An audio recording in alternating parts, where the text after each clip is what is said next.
यह शैया विहार का पद है। श्री श्री श्यामा श्याम अपनी दासियों सखियों के नेत्र कभी कभी जैसे साधकों आपस में सार का व्यवहार जो होता है और आपस में जो वार्ता होती है, इस बात का तो अपने लोगों में दोष दृष्टि हो जाती है एक दूसरे साधक के प्रति, वो भी हमारे भजन में बाधक भाव। दलों की शैया पर अगर हमें कई क्लेश या शांति मिलती श्यामा है, श्याम जैसे बाबा ने सुबह कहा हमारा हृदय अशांत, फिर हम यहाँ से हरिवंश के कुंज के बाबा को बुलाया, बैठा, क्योंकि हमारा कर्तव्य है तुम्हारी अशांति को खोजकर दूर करना और तुम्हारा कर्तव्य है हमारे बताए हुए मार्ग पर चलना। हमारा कर्तव्य है आचार्य के बताए हुए मार्ग को आपको बताना। बाबा का प्रश्न था, मैं पहले बहुत आनंदित था, वो आनंद कुछ नष्ट हो रहा है। पहले समझना है कि आनंद किसे कहते हैं। जैसे बाबा पहले गांजा का सेवन करते थे, यहाँ सत्संग के प्रभाव से ही उनको लगा कि गलत बात है और उसे छोड़ा और इस मार्ग में कदम रखा।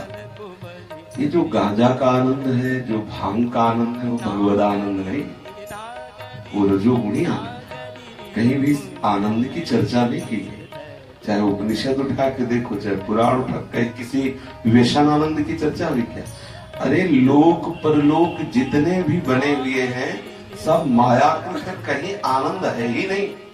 आनंद है तो प्रभु के नाम में आनंद है, प्रभु के रूप में आनंद है, प्रभु की लीला में आनंद है, प्रभु के धाम में आनंद है। आप एकाग्रता से देखिए, आप धाम में, आनंद धाम में,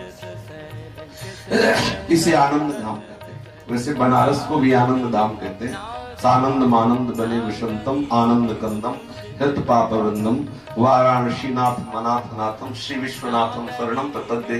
पर ऐसे आनंद धाम का नाथ स्वयं जो आनंद लेने के लिए यहाँ बैठा है, इसलिए सर्वश्रेष्ठ आनंद धाम। दूसरा नाम, इतना मीठा नाम श्याम नाम है कि लाडली जो स्वयं लेती है। इतना राधा नाम मीठा है कि लाडली स्वयं लेते हैं, अर्थात राधा कृष्ण, राधा वल्लभ, राधे श्याम नाम इतना आनंदमय है कि स्वयं इष्ट जपते हैं। जपत हरि विवस तव नाम प्रतिपद विमल मनसि तव ध्यान ते निमिष नहीं करियो। ऐसा प्रिया प्रीतम का रूप है कि एक दूसरे के रूप में अनादिकाल से अनंत काल तक अत्यंत आसक्त ही होते जा रहे। इतना आनंद है, आनंद सिंधु। अब हमारी उपासना का क्षेत्र धाम, नाम और रूप और लीलाओं का क्या कहना। बड़े बड़े वीतराग परमहंस ललचाते इन लीलाओं के लिए। अब मूल बात आती है कि जब नाम रूप लीला धाम ऐसा आनंदमय है और हम इसकी शरण में, तो हमें आनंद क्यों नहीं आता। अब हमें परिचय लेना है आनंद ना होने का। तो जो आनंद का नाश करने वाला है वो संसार का चिंतन, संसार का नाम, संसार का भोग, संसार का संग्रह, संसार के प्रति सत्यत्व बुद्धि। देख लीजिए, जहां आपको आनंद की कमी नजर आवे वहां देखना वो संसार छाया हुआ है आपके मन में, आपकी वृत्ति में, आपकी वासना में, आपके भाव में। हम उपासक हैं, सुबह चर्चा हुई थी, हमें ऐसा धैर्यवान बनना है कि मन के द्वारा भेजी गई वासना संबंधी विचलता को अपने ऊपर स्वीकार नहीं करना है। अब हमें ये देखना है कि पीछे जो हम कभी आरोप कर लेते हैं कि बहुत आनंद था, अब वो आनंद नहीं है। उसके दो कारण होते हैं। पहला कारण होता है कि वो आनंद भागवती भगवत कृपा से ऐसे छिड़का गया था प्रलोभन देने के लिए, और अब आप साधन में उस आनंद के लोभ से लगे तो वो आनंद था ओस कण जैसा, और आनंद की भूख चाह हो गई प्यास बुझाने की। अब उस कण आपको जलाएगा। जिस आनंद में तुम प्रफुल्लित हुए थे वो आनंद आपके लिए घास फूस के समान है। अब आपको और विशेष आनंद चाहिए। जब और आनंद मिलेगा तो और चाह बढ़ेगी। ये चाह बढ़ाते बढ़ाते आपको आनंदमय कर देगी। पहले ये देखना है कि आनंद में जो हमारे कमियारे गए, संसार का कोई चिंतन तो नहीं।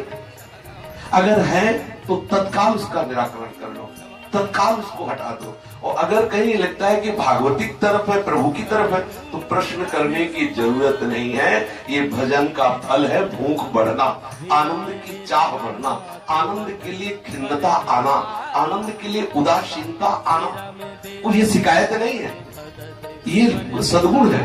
जैसे जैसे हमारे अंदर खिन्नता बढ़ेगी, उदासीनता बढ़ेगी, वैसे वैसे आनंद की भूख उस आनंद सिंधु को घसीटेगी और हमारे समस्त वासनाओं का नाश करेगी। विचलित होने की जरूरत नहीं, हमें तुरंत ये देखना है कि हमारे आनंद का जो नाश हो रहा है, कहीं हमसे कोई वैष्णव अपराध तो नहीं, कोई ऐसा तो नहीं बन रहा जो शास्त्र और गुरु की आज्ञा का उल्लंघन हो रहा। अगर ऐसा हो रहा तो उसको सुधार लो। आनंदमय धाम, आनंदमय नाम, आनंदमय रूप, आनंदमय लीला, तो आनंद मिलेगा क्यों नहीं? हमें यही बात सोचनी कि आनंद मुझे मिला क्यों नहीं, आनंद में हमारा हृदय डूब क्यों नहीं रहा? तो देखना है कोई वासना, कोई ऐसी वृत्ति जो हमें प्रियालाल से विलग करने वाली, हमें उसे तत्काल नष्ट कर देना। सत्संग तो वो अस्त्र है ना, काट के फेंकते तत्काल से। अभी लगता है कि ऐसे कहने सुनने की बात तो बहुत सरल है, लेकिन कठिन उनको कठिन है जिन्हें साधु समागम नहीं मिला। साधु समागम मिलने वाले को ये कठिन बात नहीं होती। हर विषय त्यागने का उत्साह भगवत नाम में, भगवत भजन में है। झूठे विषय की तरफ जो हमारी आकर्षण हृदय की वृत्ति हो रही, वो केवल इसीलिए हो रही कि झूठे लोगों का संग करते हैं।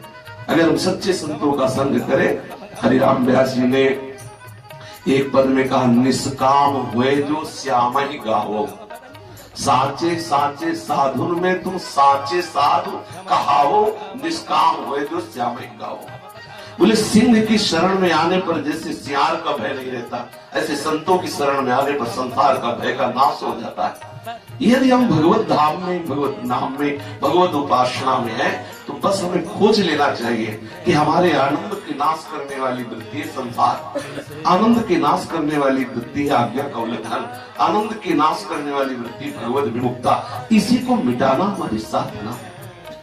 अगर हम किसी साधक से द्रोह करें, खुल के समझ लो, सब साधक शरणागत है। कोई गंदी प्रवृत्ति वाला है तो इष्ट और गुरु का ये कार्य है कि उसका दोष दर्शन करके निराकरण करे, आपका नहीं।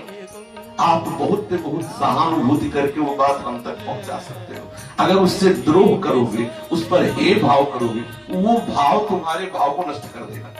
क्योंकि तात्विक बात यह है कि यहाँ न कोई दुराचारी है, न यहाँ कोई महात्मा है। दुरात्मा और महात्मा सब का रोल करने वाला एक ही परमात्मा है, दूसरा कोई नहीं। यही समझने के लिए हम साधन मार्ग में लगे हैं, और साधन मार्ग के पुष्ट होने के लिए हम ये पद्धति स्वीकार कर लेते हैं कि दुरात्मा से नहीं मिलना और साधु से मिलना है। साधु से मिलने का फल होगा कि दुरात्मा में भी भगवान का दर्शन कर लेना। विद्या विनय संपन्ने ब्राह्मणे गव्यस्तनि स्वनीचे सुपाके च पंडिता समदर्शिना। अगर हम सूत्र से, सिद्धांत से नहीं चलेंगे तो हम भटक जाएंगे, मन हमारा भटक जाएगा। कहीं कोई भांग खा करके, गांजा पी करके जो एक बेपरवाही आती है, वो है तमोगुणी बेपरवाही। क्या उस बेपरवाही से परमानंद का कहीं मिलान किया जा सकता है? जो साधक जितना भजन करेगा उतने हृदय उसका खिन्न होगा, उदासीन होगा, जलेगा, बेचैनी होगी, वही तो उसे विनय में पहुंचाएगा। उसको संतोष थोड़ी होगा, उसको और संतोष होगा।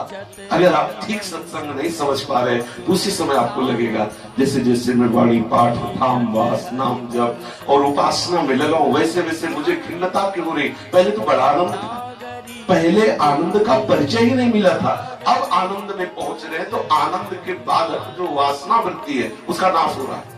धैर्य पूर्वक स्मरण। सुबह का सत्संग कितना सुंदर था सिद्धांत का कि धर्मी ऐसा चाहिए जैसे योद्धा रणभूमि में सैकड़ों घाव लगने पर भी वो पीठ दिखा के भागता था।